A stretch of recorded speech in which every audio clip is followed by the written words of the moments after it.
Toonsilii muruun yoom gorfamaa kan jedhu ilaallarra. Toonsilii yoo maal ta'e akka muramu gorfama kan jedhu. Sababni isaas namoonni hedduun keessumaa maatiin daa'immanii yookaan ijoollee yeroo toonsiliin daa'immanii xiqqoo infekshinii godhatu kan yeroo haa ta'u, amma kana mursiisuufaa yaadu. Sababni isaas sooshaal miidiyaa adda addaa irraa waa'ee toonsilii muruu kana yeroo hundaa waan arganiif. Mee toonsilii muruun gama ogummaa fayyaadhaan karaa baqaqsanii yaaluu yoo maal ta'e gorfama kan jedhu qabxiilee gurguddoo ta'an isinitti himaa kan armaan gadiitti na hordofaa.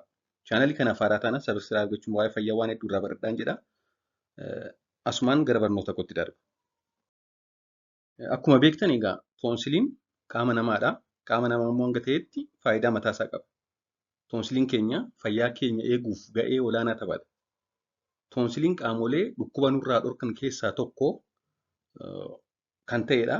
Innis immoo bakka itti dhiigni adiin itti machur ta'udha. Dhiigni adiin erga oomishame booda bakka inni itti machur ta'u, bakka inni itti hojiisaaf of qopheessu, jarmoota adda addaa nurraa loluuf bakka inni itti of qopheessu keessaa tokko toonsiliidha jechuudha. Kanaaf toonsiliin qaamolee dhukkuba nurraa dhorkan keessaa tokko ta'ee dhiiga adii machur bakka itti ta'u akkasumas jarmoonni dhukkuba nutti fidan akka qaama keenya hin seenne taasisa.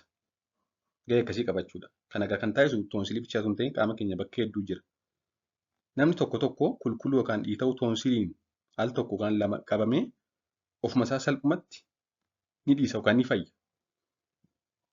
Toonsiliin keenya takka takka nu dhukkubee deebi'ee ofuma isaa nu dhiisa tuma qoricha waliin fudhatiin. Sababni isaas yeroo hedduu infekshinii toonsilii kan fidu vaayirasii waan ta'eef, vaayirasota waan ta'eef ofuma isaa guyyaa muraasa booda nu dhiisa jechuudha. Garuu namoota tokko tokko irratti immoo itti deddeebi'uun yaaliidhaan illee fayyuu diduun rakkoo walxaxaa itti fiduu danda'a. Rakkoo walxaxaan gaafa dhufus yaalii baqaqsanii yaaluu kan toonsilii muruun godhamuu danda'a. Toonsilii muruu yeroo baay'ee daa'immaniif kan dalagamu haa ta'u malee darbee darbees ga'eessota biratti yookaan namoota gurguddoo biratti yeroo itti hojjetamu jira. Mee yoo maal ta'e toonsilii murama kan jedhamu waliin haa ilaallu akka armaan gadiitti. Inni jalqabaa namoota irra deddeebiin ji'oota lama yookaan sadii oliif sababa qoonqoo keessaa isaan nyaatuuf yookaan qoonqoo isaanii isaan dhukkubuuf dhukkubbii cimaa waan qabuuf waa ta'e liqimsuu yeroo dadhaban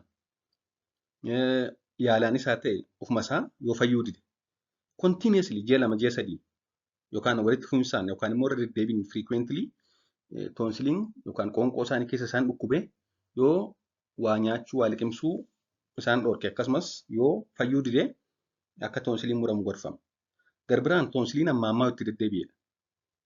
Toonsiliin itti deddeebi'uun yoo infekshinii godhate. Noormaalii ijoolleen waggaatti yeroo lama yookaan yeroo sadii toonsiliin nama godhatti noormaaliidha kun. Amma waggaa 6-7tti waggaatti yeroo lama yeroo sadii even amma yeroo 5tti illee toonsilii dhukkubsachuu danda'u ijoolleen mana barnootaa oolan. Yoomi kan toonsiliin itti deddeebi'ee haa muramu jedhamee gorfamu inni yoo xiqqaate waggaatti si'a 7 yookaan isaa ol yoo waggaa tokkotti itti deebi'e. Yookaan immoo waggaatti si'a 5 walitti fufinsaan waggaa 2 yoo dhufe baranas yeroo 5 bara dhufus yeroo 5 yoo waggaatti isaan dhukkube akka muramu gorfama. Yookaan immoo waggaa 3f walitti fufinsaan waggaatti yeroo 3 isaan dhukkube. Bara darbes yeroo 3 dhukkubeera, baranas yeroo 3, bara dhufus yeroo 3 yoo dhukkube, waggaatti yeroo 3 waggaa 3f yoo dhukkube yookaan waggaatti yeroo 5 waggaa 2f yoo dhukkube yookaan waggaa tokko qofatti immoo yeroo 7 isaa ol yoo itti deddeebi'e toonsiliin akka muramu gorfama. Kanaan ala waggaatti yeroo 4-5 toonsiliin dhukkubuun noormaalidha jechuudha. Inni garbiroon sababa toonsiliin ta'eef yookaan guddaa ta'eef yeroo rafan hafuurri adda ciccituun yoo isaan rakkisa ta'e. Toonsiliin gaafa ta'u yookaan uumamumaan gurguddaa yeroo ta'u yeroo garmalee guddatu ujummoo qilleensaa cufuun argansuu irratti rakkoo fida. Namoonni akkasii toonsiliin isaanii baay'ee gurguddaadha.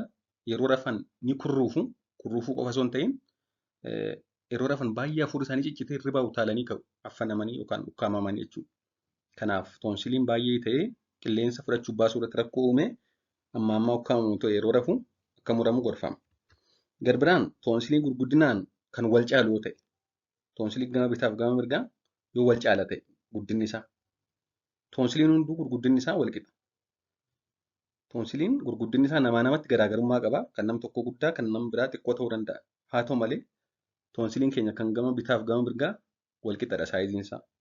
Yeroo toonsiliin tokko fakkeenyaaf kan bitaa kan mirgaa caalu yookaan kan mirgaa kan bitaa caalaa guddate wanti kun tariitii kaanserii qoonqoo keessaa yookaan kaansarii toonsilii wajjin wal qabatu ta'uu waan danda'uuf toonsiliin akka muramu gorfama.